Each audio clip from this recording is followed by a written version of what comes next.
Nadine Lustre nakiusap sa mga Pinoy hindi dapat nabibili ang boto. Alright! Kung di pa po kayo nakapalaw, follow and share lang po para sa news update. Salamat! May open letter si Nadine Lustre para sa mga botante sa pamamagitan ng kanyang Instagram page tungkol sa eleksyong nagaganap ngayong Lunes, Mayo 12.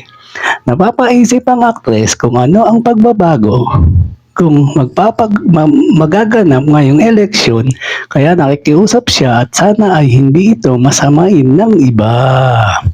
Anya, sana raw at huwag sayangin ang bawat boto para sa pagbabago ng bansa at naniniwala siya na kapag nagkaisa ang lahat ay maaaring maging daan ito sa tuluyang pagbabago ng Pilipinas.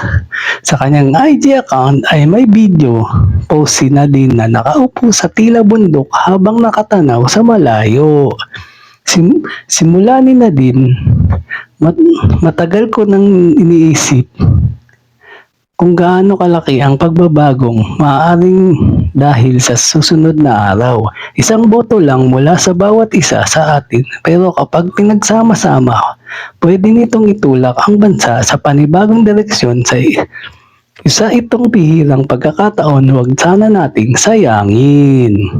Ang pakiusap ko at sana huwag masamain, pag-isipan nating mabuti ang iboboto natin, huwag tayong padala-dala sa ganda ng salita, ningning ng campaign ads at pagpapakitang tao ng mga kandidato natin. Nalulungkot di isipin na patuloy na sinasamantala ang kahirapan ng iba, hindi dapat nabibili ang boto. Pero sa bawat halagang inaabot, may kinabukasang isinusuko, hindi patas. Kaya sana po ilatisin natin ang track record, alamin kung sino talaga ang totoong naglilingkod at sino lang ang nagpapabago ngayon dahil kailangan nila ng boto. Dahil ang totoo, hindi natin kailangan ng leader na magaling magsalita, kailangan natin ng leader na marunong makinig at tunay na may malasakit sa ating lahat. Magkakaiba man tayo ng paniniwala at panibaborang kandidato, normal lang yon. Pero sa kabila ng lahat, huwag sana natin kalimutan, isang bayan ang kinabibilangan natin, isang kinabukasan ang inuhubog natin ngayon. Lagi akong nananalangin para sa kapwa kong Pilipino. Mahal ko ang Pilipinas at alam kong karapat-dapat tayong lahat sa isang mas patas at maayos na sistema. Pero minsan, hindi ko rin na maiwasang isipin, kaya siguro tayo paulit-ulit na nasa ganitong sitwasyon ay dahil paulit-ulit din natin pinipili ang parehong landas kahit alam natin may mas maayos na daan at bilang isang bayan, lahat tayo may pananagutan.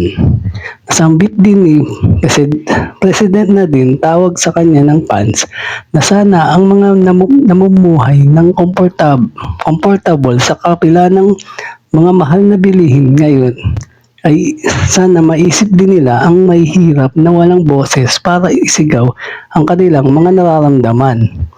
Mga nagbabanat ng boto na walang choice dahil iniwan na ng sistema. Pagpapatuloy ng aktres, pangarap ko na balang araw hindi na lang ilang porsyento ng lipunan ang maaayos ang buhay, na lahat tayo ay may dignidad, may pagkakataon at may boses, na ang Pilipinas ay para sa lahat, hindi lang para sa may kaya, kundi para rin sa mga matanggal ng nakikibaka ng tahimik.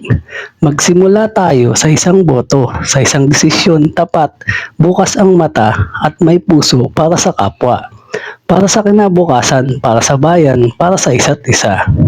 At kung darating man ang bagong bukas, sana hindi dahil sa swerte kundi dahil pinili natin lahat na lumaban para sa mga mabuting ngayon. At yan ang totoo. Alright. Thank you for watching po. Follow for more videos. Salamat.